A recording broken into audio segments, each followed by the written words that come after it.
Maybe sometime you thought some of your important passwords got lost or stolen.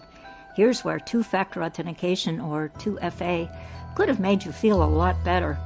With Two Factor Authentication, even if someone gets your username and password, they still need another authentication method to access your account. The types of identification you can use when you log into an account are something you know, something you have, and something you are. Something you know is the familiar password, passphrase, or a PIN number. Something you have is your cell phone or a special device you can plug into a computer to identify yourself. Something you are is a feature of your body, like your fingerprint or facial recognition, called biometrics. Two-factor authentication is when you need any two of these to log into an account. It's a kind of multi-factor authentication, or MFA, which means using more than one way to identify yourself. The most common combination is a password plus a code, which is sent to a cell phone number by call or by an SMS text message.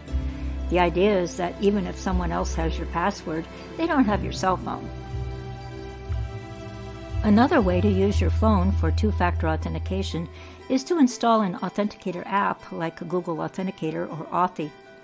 In this case, the exact same code is generated by the site you are logging into and the Authenticator app and changed every few seconds.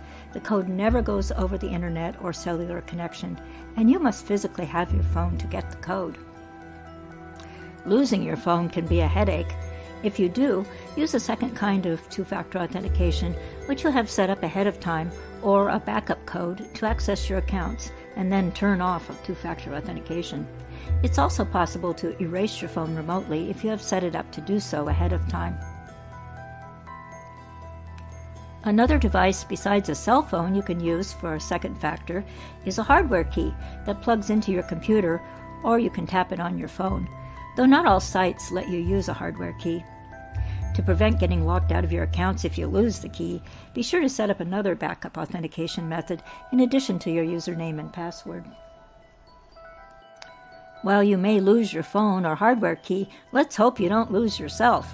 Several patterns of you are unique and can be used for authentication, including some weird ones like the way you walk. But the most common are fingerprints and facial recognition. Biometric data has some drawbacks.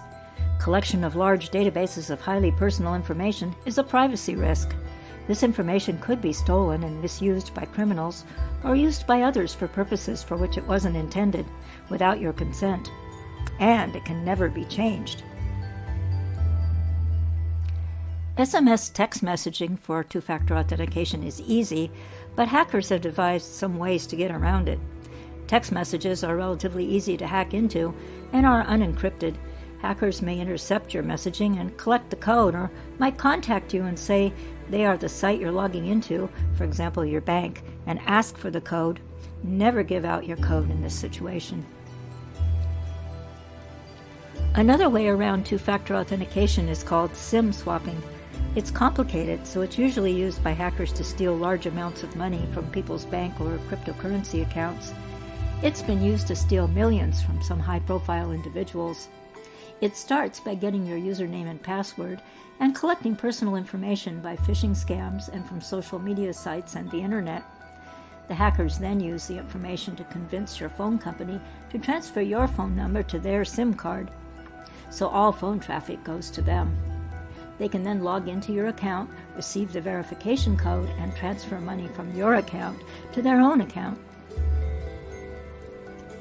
Your phone stops working when this happens, but you may not realize it right away. Using an authenticator app, hardware key, or biometrics prevents these scams, but these each have their own problems. Two-factor authentication has become necessary because people don't want the hassle of creating long, unique, complicated passwords and storing them in a password manager or secure physical location. But in the long run, it might be worth the effort. Watch our videos Passwords 1 and Passwords 2 and phishing scams to find out how to make good passwords and avoid getting your passwords stolen.